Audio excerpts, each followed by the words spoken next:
going to use a palette from the Fern exercise and continue with our brush control, but with a different subject. So this will be filling the page with small flowers. What we're aiming for here is to keep the petal shapes the same size for each flower and to get a nice round middle section for each flower. These exercises can seem obviously repetitive. That's the point. They're meant to be repetitive, but when you start, it can seem a little bit, you know, like each flower doesn't really, it's not particularly complicated, and so therefore, you know, you can go a little bit, you can be a bit lazy with it, or you can not worry too much about getting each one perfect. However, this exercise, what makes it an artwork and not just an exercise, is when you put all of your intention and focus into each one and try and do your absolute best for every single mark that you make. That's what will turn this into an artwork, even if it's a really, really, really simple pattern or topic. So to start, you can, if you want, you can divide the page into grids so that each flower sits inside each grid. That will give you a very symmetrical composition. Alternatively, you can just paint circles across the whole paper with different amounts of space between each circle, and that will give you a more scattered composition. I'm going to go for the more scattered composition. That's my style. I'm going to work top left to bottom right. I'm right-handed, prevents my arm moving across the painting. So to start with, I'm going to paint my first circle. There's a couple of ways you can paint a circle. You can twist the brush in your finger, so roll it as you're pressing down. Or you can pull the brush, just move the paper as you do it.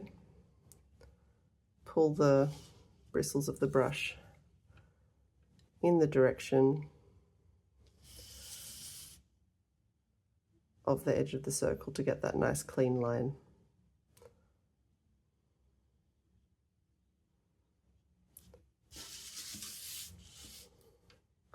If you don't want this spot here, you can take your serviette, wipe the brush off, and pick up that excess moisture.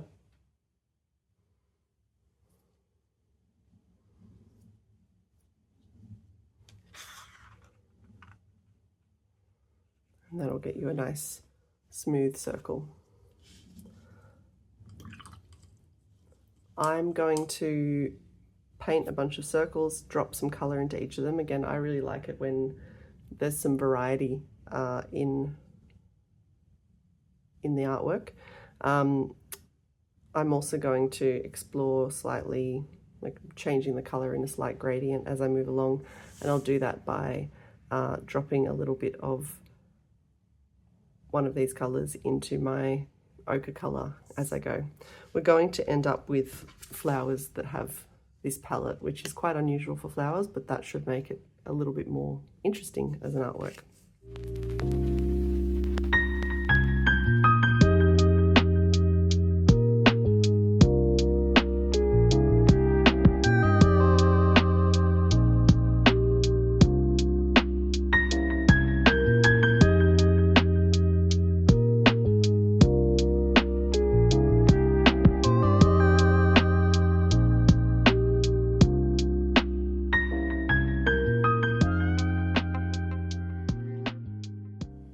So now we've got our flower centers, and we can start to make our way around and create the petals. You'll notice that these also look a little bit like planets or moons. So exactly the same technique can be used to create a lovely planet composition, or you could paint the phases of the moon and drop different colors in to get lovely textures. So same approach as before, we're just taking a different colour and painting the petals on. When we're painting the petals, I'm just rolling my brush in this colour to make sure it's fully soaking it up. We're using the brush like a stamp.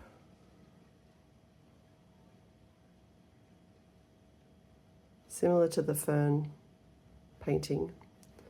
I'm going to do a few, I'll vary the technique between each. Some leaves will be smooth and some will have a little bit extra paint left in the end of the leaf so that it creates some kind of variation.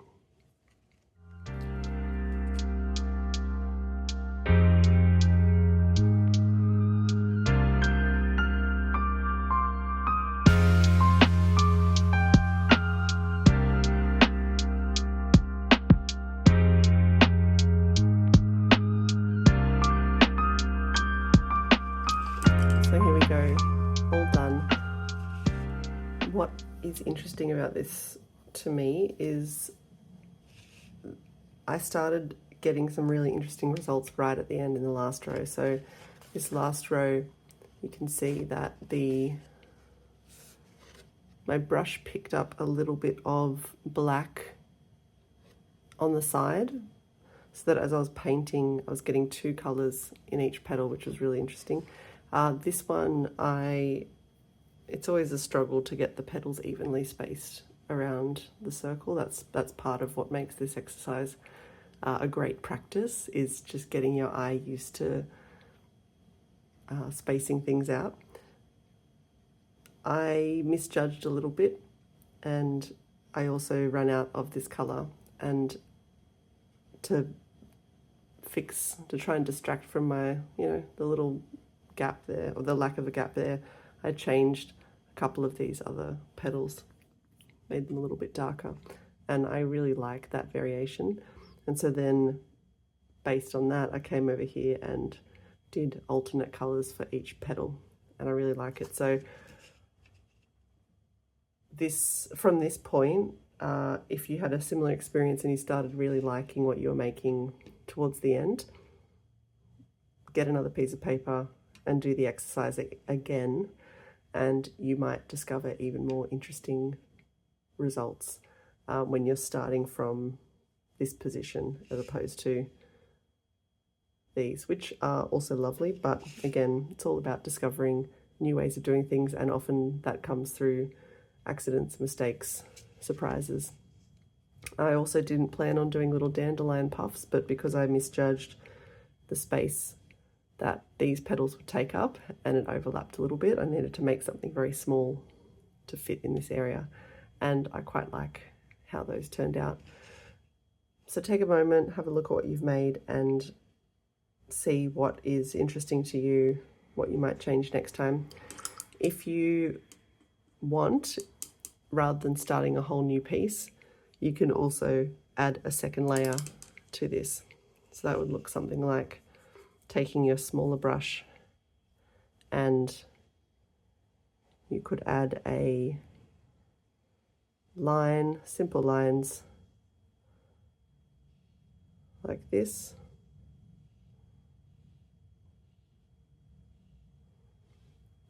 This is a good exercise for getting used to how much paint is on your brush and how even you can get the paint onto each petal.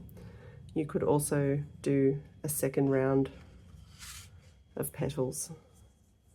So I'm going to take make this blue slightly different by adding a bit of green into it. And then I'm going to come in here and try and go between the petals with a different shape. Don't worry about ruining your artwork. So if you're happy with how it turned out and you want to keep painting, but you don't want to accidentally, change it, ruin it, etc., go for it. You need to go for it. That's the important part about learning, is just pushing through that discomfort and understanding that you might, at any point in the process, you might make a mistake, but the more you practice, the less likely it is that you'll make a mistake, the more intention you have. So you can just keep building onto this. You could also put some dots or marks inside the flower. If you want to make, say for instance, a sunflower style effect, this one has a kind of a sunflower feel to it already with the way that I've done the brush marks on the petals.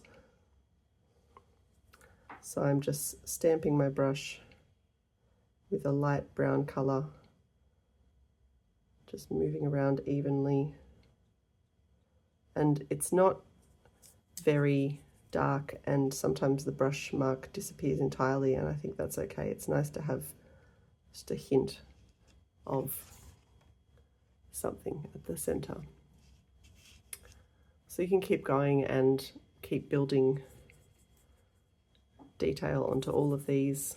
Again, we're only using a very limited palette, and we've managed to get a whole range of colors, none of which really are representative, like are realistic for flowers at all. I don't know if any of these, maybe this one, maybe this is the most realistic, but it still feels like beautiful flowers. It looks like a lovely pattern. Because the color palette is limited, it feels balanced and it makes sense. All the colors fit together.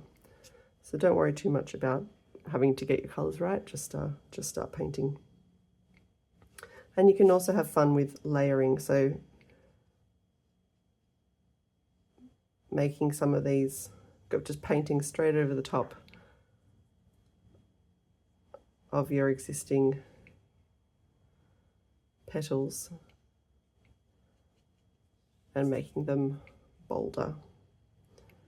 You will run into this probably. It won't be even, but again, that's fine. This is part of the problem solving of painting. So to distract from that unevenness, I'm going to go in and do a new color in thirds. So have fun, keep filling the paper, keep building, and see where this particular composition takes you.